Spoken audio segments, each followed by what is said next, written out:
এ ভাই সাবধানে সাবধানে ভাই, আস্তে ধীরে যান। হেলমেট তো কেউই পরেন নাই।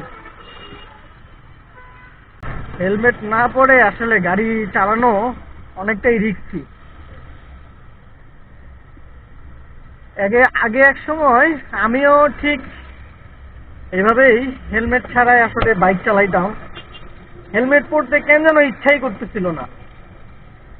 মানে হেলমেটের কথা শুনলেই কেমন যেন শরীরটা শিউরে উঠতো যে হেলমেট পরতে হবে এই গরমে, এমনটা লাগতো।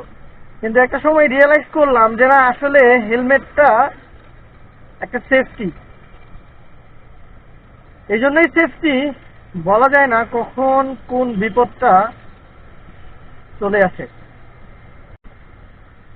হেলমেট আমাদের বাঁচাবে না, হেলমেট একটা ওসিলা মাত্র, কারণ আল্লাহ তাআলাই হচ্ছে উত্তম পরিকল্পনাকারী।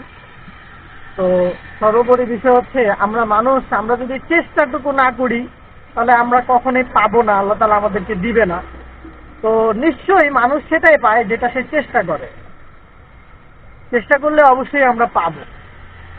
তো বিপদ আপদ ভাগ্যে থাকতেই পারে। তো আমরা যদি চেষ্টা করি তাহলে অবশ্যই কিছুটা হলেও সেখান থেকে আমরা স্বস্তি পেতে পারি। তো এই কারণেই আসলে হেলমেটটা পরা উচিত। দেখেন এই যে ভাই গেল বাইকার, দুইজনেই হেলমেট পরছে, কত সুন্দর লাগতেছে দেখতে। তো অবশ্যই হেলমেট পরবেন। আর এখনকার কথা যদি বলি, আর এখন ভাই হেলমেট ছাড়া বাইক চালাইতে পারি না। মানে যদি বাইকে উঠি আর হেলমেটটা না পরি, মনে করেন চোখ দিয়ে সুসুর করে বাতাসে পানি বের হয়।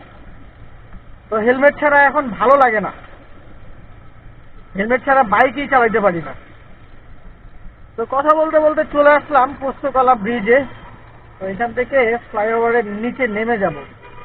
এই যে সোজা হচ্ছে মাওয়ার দিকে রাস্তাটা চলে গেছে, এখান থেকে সোজা গেলে হচ্ছে আপনার মাওয়া।